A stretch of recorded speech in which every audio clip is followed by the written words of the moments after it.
The air on the sprawling Fort Gaines base was thick with the scent of pine and diesel. It was a familiar smell to Sergeant Maya Vance. For her, it was the smell of home, of purpose, and of the family name she carried like a heavy old coat. The name was Vance, and in the small, tight-knit world of military history buffs and artillerymen, it meant something. It meant Major Vance, her grandfather, a hero from a war so long ago it felt like a dream. Maya was a woman of quiet strength. She moved with a purpose that didn't need to be loud. Her posture was straight, her gaze steady, and her hands were always clean, a testament to her meticulous work with the complex targeting systems of modern artillery. She wasn't the type to draw attention, and she preferred it that way. In a world full of big talk and louder voices, Maya found her place in the precision of her craft. She let her work speak for her. But on Fort Gaines, her work wasn't speaking loud enough. Or perhaps others simply weren't listening. Her superior, Captain Thompson, was a man who measured worth in bravado and volume. Thompson had a swagger to his walk and a sneer always ready for anyone who didn't fit his mold. He had a favorite, too, Lieutenant Daniels, a young man who was all sharp angles and sharper words, a mirror of Thompson's own self-importance. They saw Maya as an enigma. She didn't joke in the mess hall, she didn't gossip, and she didn't try to prove herself with empty boasts. She simply did her job perfectly and without a single misstep. This quiet competence, however, was not seen as a virtue. To Thompson and Daniels, it was a weakness. They took her silence for timidity and her focus for a lack of ambition. "Sergeant Vance," Thompson's voice boomed across the command center one afternoon, making Maya flinch slightly, though she hid it well. "I hear you've been spending your free time poring over old war histories. Another dusty book about your grandfather?" Daniels snickered from his side. "I'm sure it's a riveting read, sir. All about how he got lucky with a single shot." A hot flush of anger rose in Maya's chest, but she held it down. "Sir, I was studying a historical analysis of the Battle of the Ardennes, specifically the strategic use of coordinated fire." Right, Thompson said, waving a dismissive hand. "The so-called Bradley's artillery storm. A nice bit of folklore for the history books, but it's not relevant to how we do things today. That was a different kind of war, Sergeant. One where a man's guts and a prayer mattered more than a computer screen." The insult stung. It wasn't just about the legend. It was about her grandfather, about the man who had taught her everything she knew about honor and duty. The story of Major Vance wasn't folklore to her. It was truth. The official records said he had been a key player in a moment of history, a moment when German lines had been broken in a matter of seconds by an impossibly coordinated artillery storm. But on Fort Gaines, it was whispered that it was a myth, a lucky break that got blown out of proportion. Thompson and Daniels used the story to mock her, to suggest her family's glory was unearned, and by extension, that her own quiet competence was just a fluke. Her moment of injustice came just a few days later. The General Staff had announced a new high-stakes training exercise. It was a simulation designed to test the limits of modern artillery against a well-defended mobile target. It was the kind of challenge Maya lived for, a puzzle of angles, calculations, and perfect timing. Thompson called her and the rest of the team into his office. He handed out assignments with a flourish, his words full of a kind of false praise. He spoke of strategy and leadership, and Maya waited, a quiet anticipation in her heart. She was the most qualified for the main targeting role. She knew the systems, the terrain, the physics of it all better than anyone. But her name wasn't called. Instead, Thompson assigned the main targeting role to Daniels, who smirked at Maya across the room. "We'll need our best and brightest on the ground," Thompson announced, patting Daniels on the shoulder. "Sergeant Vance, you'll be handling logistics. You'll be in the command center, making sure we have enough coffee and that the printers are working." The words were a direct hit, a deliberate attempt to put her in her place. The men around her shifted uncomfortably, some avoiding her gaze. They knew it was unfair. They knew she was the best. But no one said a word. Maya didn't flinch. She took her assignment sheet, her hands steady, and simply said, "Yes, sir." She left the room with the same quiet walk, the same straight posture. She felt the weight of her name more than ever before, the burden of a legacy that others saw only as a lie. They had underestimated her, and now they had insulted her and her family. But Maya knew something they didn't. She knew that silence could be a weapon, and that the quietest storms were often the most powerful. Her fight had just begun, and she would let her work, not her words, earn her the justice she deserved. The Fort Gaines Command Center was a hive of controlled chaos, a place of screens, maps, and hushed conversations. Maya sat at a small desk tucked in the back, surrounded by boxes of supplies and the hum of a server rack.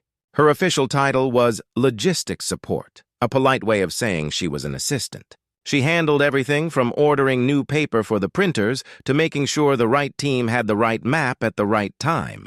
It was a role meant to sideline her, to keep her far from the critical decisions of the upcoming exercise.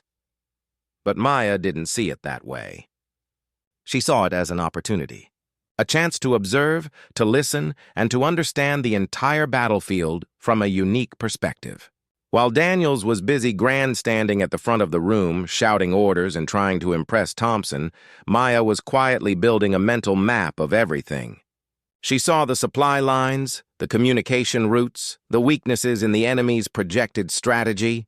She knew where every piece of equipment was, how long it would take to get from one point to another, and what potential problems could arise. Her days were long. She was the first one to arrive in the morning and the last to leave at night.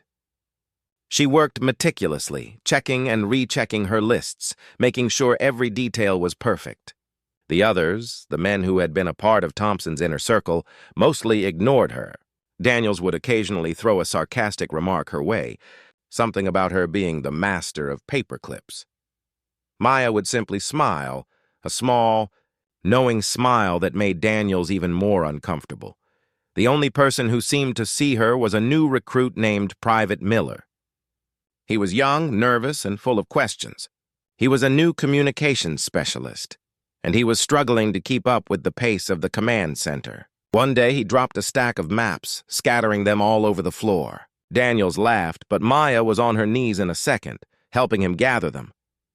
"It's okay, Miller," she said softly, her voice a calm anchor in the storm of his panic. "It happens to everyone. Just take a deep breath. Now, what's the first thing you do when something goes wrong?" He looked at her, his eyes wide. I don't know, Sergeant." "You find your center," she said, her voice full of a gentle wisdom. "You get your bearings and you start over. Just one step at a time."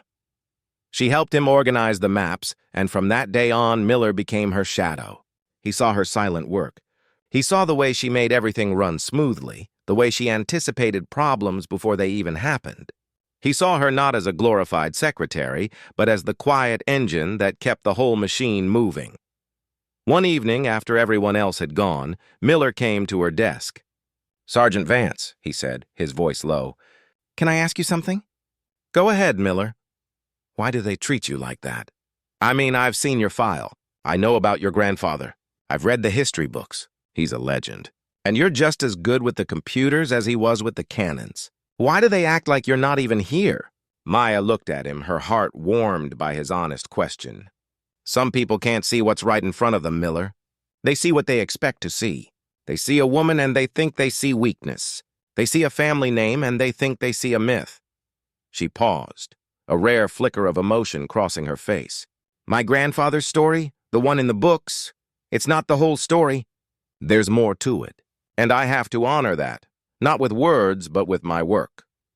She was quiet for a moment, thinking about her grandfather. He was a man who had understood the power of a coordinated storm. It wasn't about luck.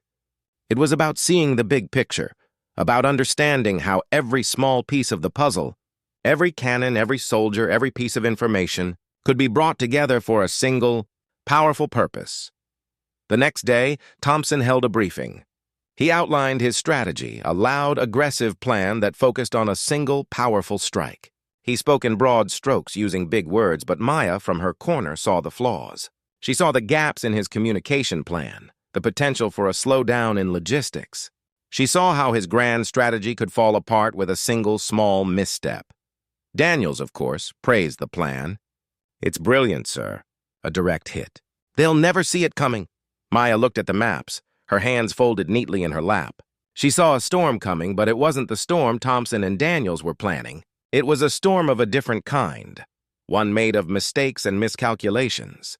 She knew in her heart that the exercise was on a path to fail, and she also knew that no one would listen to her, a mere logistics sergeant, a woman with a name they thought was a lie. The injustice wasn't just about her. It was about the very idea of quiet competence being ignored for loud, empty talk. She had to find a way to make them listen, not for her own sake, but for the sake of the mission. The training exercise began with the rumble of heavy vehicles and the controlled thunder of artillery fire.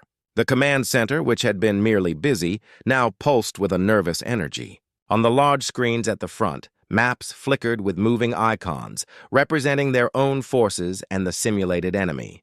Captain Thompson and Lieutenant Daniels were at the center of it all, shouting orders, their faces grim with a kind of focused tension. From her desk in the back, Maya watched it all unfold. She was a silent spectator to a play she knew would end badly. The initial phase of Thompson's plan worked smoothly enough. The team moved into position, and the first volley of rounds flew true. A loud cheer went up in the room, and Daniels looked back at Maya with a smug, knowing grin. It was a victory, but it was a small one, and Maya knew it was just the beginning. As the exercise progressed, the problems began to appear just as she had predicted. A communications line went down. Thompson's team, focused on their grand strategy, didn't notice for nearly 10 minutes. In a real battle, that could be the end. Maya, who had been quietly tracking the communication signals, had already anticipated the problem. She had a backup plan ready, a quiet line of information that kept her in the loop even when her superiors weren't. Later, a supply truck was delayed by a simulated roadblock. Thompson was furious, blaming the logistics team. "Sergeant Vance, where is that truck?" "We need those shells in an hour." Maya didn't flinch. "Sir, the route you designated has a known choke point. I have rerouted the supply line on a different path. The truck will be there in 45 minutes. Thompson's mouth tightened. He wanted to be angry, to blame her, but he couldn't. She had already solved the problem he was just now discovering. He merely grunted and turned away, his frustration simmering under the surface. Daniels, however, shot her a look of pure loathing. She was making them look bad, not with words, but with her silent, unwavering competence. As the exercise reached its climax, Thompson and Daniels prepared for their final, massive strike, the moment they believed would win the day. Their plan was a frontal assault, a direct barrage on a key enemy position. It was a bold move, but to Maya it was a mistake. She saw the enemy's true position on her screen. They were moving, shifting to the side, preparing to outflank Thompson's team. Their plan was based on an outdated assumption. This was the moment she had to speak up. She knew her warning would be dismissed, but she had to try. For her team, for her grandfather. She walked to the front of the room, her voice soft but clear. "Captain Thompson, sir, with all due respect, I believe there is a critical flaw in the final strike plan." Thompson turned to face her, his eyes narrow with impatience. "Sergeant Vance, what in the world are you talking about?" "We are seconds away from victory. The enemy has relocated their main command post, sir," Maya said calmly. "My data shows they are now in a new position and they are preparing a counterattack." Daniels scoffed. "She's bluffing, sir. There's no way she could have that information. She's just trying to create chaos." "I have the satellite imagery, sir," Maya said, her voice holding firm.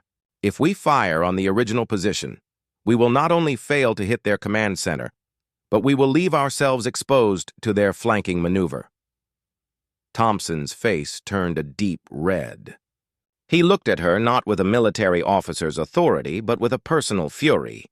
"Sergeant Vance, you are out of line. The enemy is exactly where we expect them to be. This is a crucial moment, and you are creating an unnecessary distraction. Get back to your desk." The injustice was a physical ache in her chest. They were so blinded by their own pride, by their need to prove her wrong, that they couldn't see the truth. They were so focused on the past insult that they were about to make a catastrophic mistake in the present. Maya looked at her friend, Private Miller, who was watching her with an expression of fear and respect. He knew she was telling the truth. "Sir, if I may," Miller said, stepping forward. "Sergeant Vance's data is sound. I have it on my screen as well. "Get back, Private!" Thompson roared. "Both of you. Now!" Maya and Miller retreated, but they knew they couldn't just stand by and watch. The silence that had been her strength was now a cage. Thompson gave the order to fire. The loud, proud moment of their final strike was just a few seconds away. The artillery pieces miles away prepared to unleash their storm. Maya knew in her heart that it would hit nothing but empty ground. She had to act. She had to do something. The fate of the exercise, and maybe her career, depended on a single, desperate, and brilliant decision. The storm was coming, but it wouldn't be the one they expected. It would be a storm of her own making, a quiet, coordinated masterpiece of her own. The air in the command center crackled with anticipation. Thompson had given the final order. The countdown to the grand final strike began. A voice over the loudspeakers counting down from 10. 10, 9, 8. From her back desk, Maya made a decision that felt both insane and completely right. She looked at Private Miller, who was watching her with a look of terrified understanding. She simply nodded to him. He knew what she meant. She was going to act on her own without orders. It was a court-martial offense. It was a risk that could end her career. But it was a risk she was willing to take. As the countdown continued, Maya's fingers moved across her keyboard with a speed and precision born of long practice. She bypassed the official channels, using a secondary, unofficial network she had built herself over the weeks. She sent a single, simple command to the artillery units. It was a new set of coordinates. Not Thompson's coordinates, but her own. The true coordinates. The ones that would hit the real enemy position. She used the lessons from her grandfather's history, the ones Thompson had mocked. She used the lessons of coordinated fire. She had spent weeks studying the details, the timings, the angles. She knew how to make every single gun sing the same tune at the same moment. She had learned how to turn a scattered set of actions into a single, powerful, and decisive blow. The loudspeaker reached 0. Thompson's voice boomed, "Fire!" And in that moment, the entire world outside the command center exploded with sound. The roar of the artillery was a single, deafening wave of thunder. On the screens at the front, a series of bright, flashing lights erupted over the map. Thompson and Daniels watched, a look of smug satisfaction on their faces. Their victory, they thought, was complete, but Maya's screen told a different story. The flashes were not hitting the empty ground Thompson had targeted. They were hitting a point on the map where the enemy was actually located. The simulated enemy force was instantly neutralized. The simulation's victory message flashed on her screen first, before the main system even had time to process it. Thompson stared at the main screen, a look of confusion on his face. He watched as the words "Mission Accomplished" flashed in bold green letters. It didn't make sense. Their strike had been a success, but it wasn't where they had planned it. He looked at Daniels, who had a similar puzzled expression. Then Thompson's eyes narrowed. He turned and looked at Maya, his face twisted in a silent rage. He knew. He didn't know how, but he knew. "What did you do, Sergeant Vance?" He growled, his voice low and dangerous. "Sir, I corrected the target data," she said, her voice calm and steady. The enemy had relocated. "I simply ensured our strike was effective." "Effective? You disobeyed a direct order!" "You will be charged with insubordination, Sergeant. Your career is over." Thompson's voice was a low snarl, filled with a personal anger that had nothing to do with military protocol. It was the anger of a man who had been outsmarted by someone he had dismissed as irrelevant. The room grew quiet. Everyone was watching. They had seen what Maya had done. They had seen her quiet courage and her brilliant mind save the day. But they also knew that Thompson held all the power. They were ready to watch her be punished for her brilliance. But then, the doors to the command center swung open. General Caldwell, a man with a stern face and a reputation for being a strategic genius, walked in. He was the one overseeing the entire exercise, the one Thompson and Daniels had been so desperate to impress. He walked past them and stopped right in front of Maya. He looked at her, and a small, almost imperceptible smile touched the corner of his lips. "Sergeant Vance," he said, his voice surprisingly soft, "I believe I owe you an explanation." He looked at Thompson, who had gone pale. "The real-time data from the satellite feed? It was not part of the simulation. It was a deliberate test, a test I only planned to run if I saw something. Familiar. The room was silent. Caldwell looked at Maya, his gaze warm and respectful. He was the only one who had seen her silent work, the only one who had been listening, the only one who knew the real story. The air in the command center was now thick with a different kind of tension. All eyes were on General Caldwell. Thompson looked like a man who had seen a ghost. Daniels just stared, his face a mask of disbelief. General Caldwell looked at Maya, a kind of deep, knowing warmth in his eyes. "Sergeant Vance," he said, his voice carrying through the quiet room, "what you did just now was an impossible feat. You took a complicated moving target, and you hit it perfectly in a matter of seconds. It was a display of skill and coordination that I have only seen one other time in my life." He paused, and then he looked directly at Thompson. 40 years ago, I was a young lieutenant in the Ardennes. My unit was pinned down, surrounded. We had a chance to break through the German lines, but we needed perfect timing. We had a strike planned, a direct hit, but it was just like the one you tried to execute today, Thompson. It was based on outdated data. It would have failed. Thompson's face was a mask of fear. He knew what Caldwell was talking about. He knew the story. It was the one he had always dismissed as folklore.